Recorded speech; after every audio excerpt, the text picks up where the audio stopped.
Radiation de Dagbo Godépierre, un tournant pour le FPI. Lors d'un point de presse au siège du Front populaire ivoirien à Cocody le 20 octobre 2024, le comité central du parti a annoncé la suspension du camarade Dagbo Godépierre, ex-vice-président et candidat à la présidence du FPI lors du 5e congrès ordinaire prévu les 8 et 9 novembre 2024 à Yamoussoukro.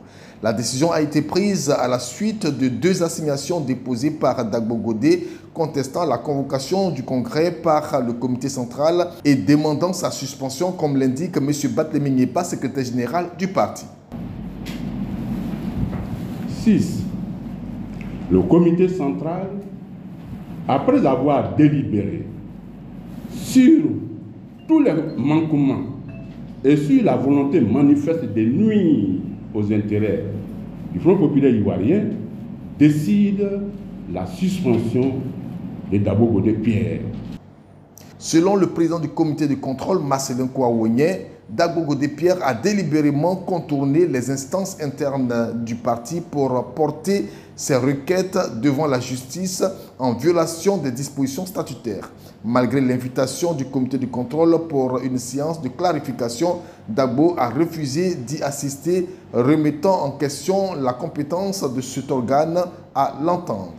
La première requête de Dagbo Godépierre, formulée le 7 octobre 2024, demande au tribunal, le 23 octobre 2024, de prononcer l'annulation pure et simple des décisions du comité central du 30 mai et du 7 septembre 2024 convoquant le 5e congrès ordinaire des 8 et 9 novembre 2024 au motif que le comité central n'est pas compétent pour convoquer un congrès ordinaire.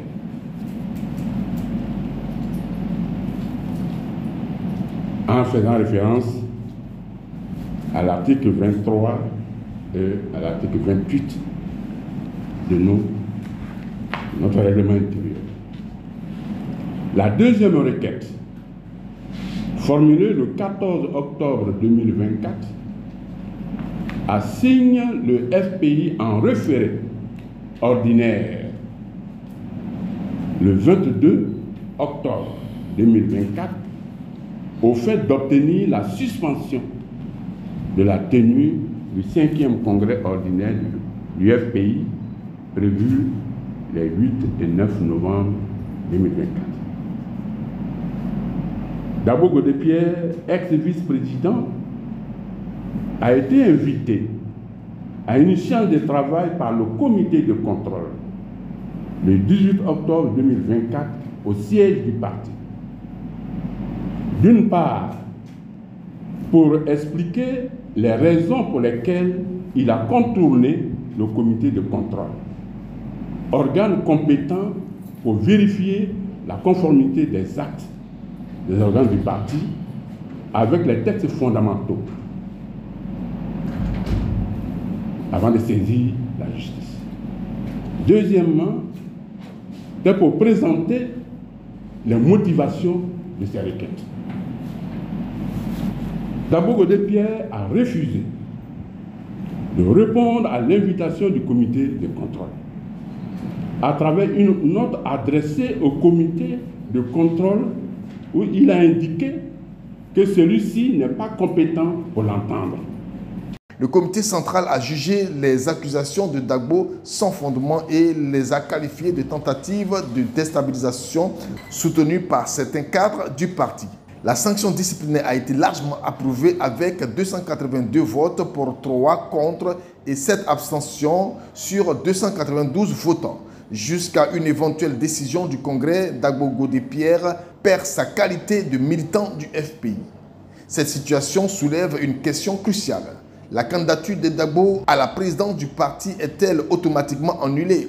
Le FPI n'a pas encore précisé si cette suspension affecte son éligibilité. Cependant, cette mesure pourrait bien remettre en cause sa participation au Congrès, créant une incertitude quant à la suite de sa carrière politique au sein du parti. Dans un contexte de préparation du Congrès, la jeunesse et l'organe des femmes du FPI, notamment la JFPI et l'OFPI, ainsi que les cellules des enseignants du primaire et du secondaire ont réaffirmé leur soutien au comité central et exhorté les militants à se mobiliser massivement pour cet événement.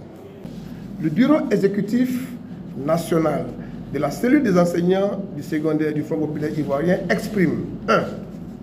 Son soutien total aux résolutions prises par le comité central. 2. Condamne avec la dernière énergie les manquements graves du sieur Dagbo Godépierre vis-à-vis de l'unité du parti. 3. Appelle l'ensemble des enseignants du secondaire, membres d'ACES FPI, à une mobilisation exceptionnelle pour la réussite du 5e congrès. 4. Réitère son attachement indéfectible et son soutien aux actions du camarade Afi Nguessan, président du parti.